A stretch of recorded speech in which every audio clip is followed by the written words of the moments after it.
One Room Entertainment Music. Pakadin. Yo DJ Monster. What a one monster. No me don't give Pakadin. Since long time then. Yeah. Watch out now. Ndinomera unge Mhonzi. Arbuda mputunge Mhotsi. Dega andi woni ndiri mati. Aninge achiswedera madeti. Andina mari bondiona unge tsotsi. Varungwa mets pantoda nemakati. Ndisira star chindi isira madoti. Ndinge ndichishanda Risso ndoda black boots. Kuimba ndichibudisa mashutsu. Zvamwari azvidhakwe kuita semakotsi.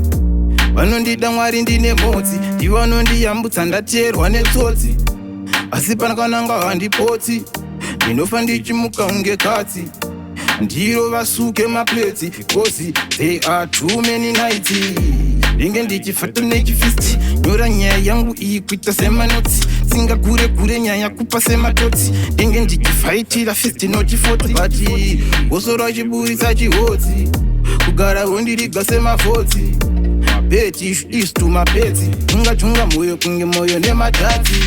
Ndoramba ndichidhonza ndiri mita.